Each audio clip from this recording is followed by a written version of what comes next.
Alright, this is my 2003 Suzuki DRZ 400S. I just got it last fall, had it out for a few rides, and I'd never had any problems. So originally, I had hooked up a battery maintainer. So it was hooked up all winter. Battery is a new gel cell, so it's a pretty good battery. Anyway, I was just recently having some no crank, no start conditions. So it would happen, like, I'd say once every 10 tries, and ended up it would start if I turned the handlebars to the left.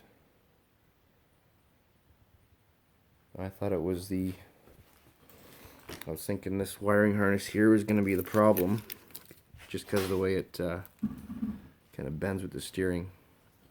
But that wasn't the issue. So last night I went ahead and I changed the position of my handlebars and levers, and I took the bar end mirrors off that were all stripped and flopping around. Put the stock ones back on.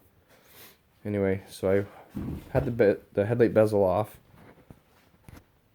and I was just kind of zip tying a few of the big wires out of the way here, and put my ignition switch right here because it wouldn't fit with the new handlebar mounts. The last owner had just zip tied it to the handlebar here. Left a little scratch in the paint, but I might touch that up at some point. So anyway, I put it all back together, and it wouldn't start, wouldn't try, wouldn't crank. It was acting like I was trying to start it in gear with the clutch not pulled in, or in gear with the kickstand down. Like, no clicks, nothing, just push the button and there was nothing at all. So I kind of assumed it was something to do with that wiring harness around the steering. But so I took the seat and the side cover off here, and I didn't see anything quickly there, so I thought, well, I had this off last night, it was probably something I didn't hear. I had the ignition switch unhooked to move it, but I knew I hooked it back up because that would happen.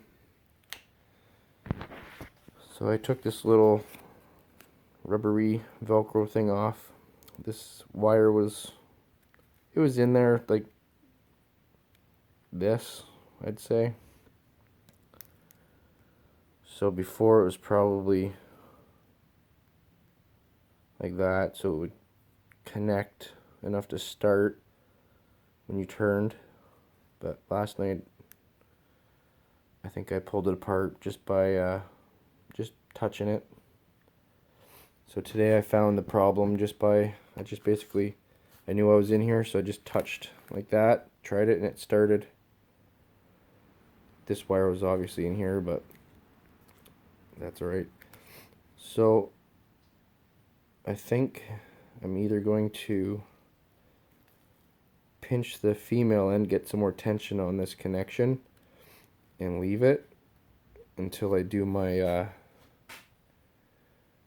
motorcycle course for my insurance to go down. They might check to see if all that stuff works, and then I'll eventually just get rid of that switch altogether, and I'll loop the circuit so that it just acts like it's always depressed, the clutch is always pulled. And I do take this off-road and hit some pretty big bumps and some jumps, because I'm fucking crazy like that. But anyway, I'll probably do the kickstand switch bypass as well, and just eliminate that from being a future problem.